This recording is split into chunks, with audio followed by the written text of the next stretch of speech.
혹시 가족이나 배우자로부터 자다가 너무 심하게 코를 곤다는 말을 들어보신 적 있으신가요? 많은 분들이 코골이를 단순히 피곤해서 생기는 현상 혹은 그냥 습관이라고 생각하십니다. 하지만 오늘 이 영상을 보시고 나면 생각이 달라지실 겁니다. 코골이는 우리 몸이 보내는 첫 번째 위험 신호일 수 있습니다. 코골이는 수면 중 기도가 좁아지면서 공기가 통과할 때 주변 조직이 진동하며 발생하는 소리입니다. 우리가 잠을 자면 목과 혀의 근육이 이완됩니다. 이때 기도가 좁아지면서 숨을 들이쉬고 내쉬는 공기가 좁은 통로를 지나며 떨림 현상이 생기는 것이죠. 코골이가 생기는 주요 원인은 크게 4가지입니다. 첫째, 비만입니다. 목 주변에 지방이 쌓이면 기도가 좁아집니다. 둘째, 노화입니다. 나이가 들수록 근육 탄력이 줄어 기도가 더 쉽게 좁아집니다. 셋째, 음주와 수면제입니다. 근육 이완을 더욱 촉진시켜 코골이를 악화시킵니다. 넷째, 비중격 만곡증이나 비염 등 코 관련 구조적 문제입니다. 코골이 자체가 건강에 직접적인 해를 끼치지는 않습니다.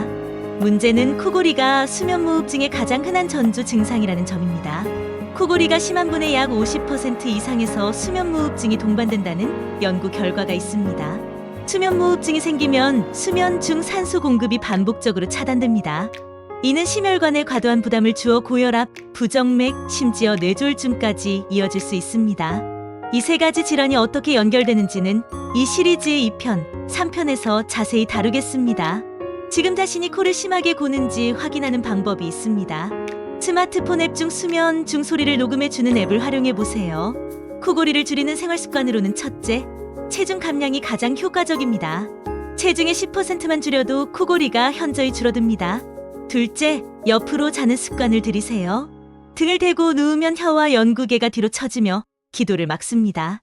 셋째, 잠자기 4시간 전부터 음주를 삼가세요. 넷째, 코 점막이 부어있다면 가습기를 활용하거나 코 세척을 시도해보세요. 다섯째, 풍선불기 운동입니다.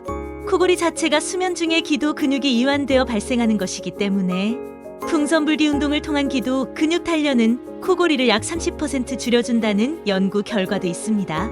최근에는 코골이 완화용으로 풍선불기 의료기기들도 많이 있으니 집에서 간단하게 운동해 주시면 많은 도움이 됩니다.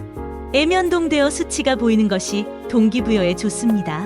그래도 나아지지 않는다면 반드시 이비인후과나 수면 클리닉을 방문하시길 권장합니다.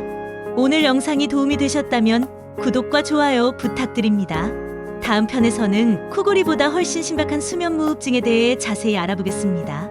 내가 자는 동안 숨을 멈추고 있다면 어떤 일이 벌어질까요? 다음 영상에서 확인하세요.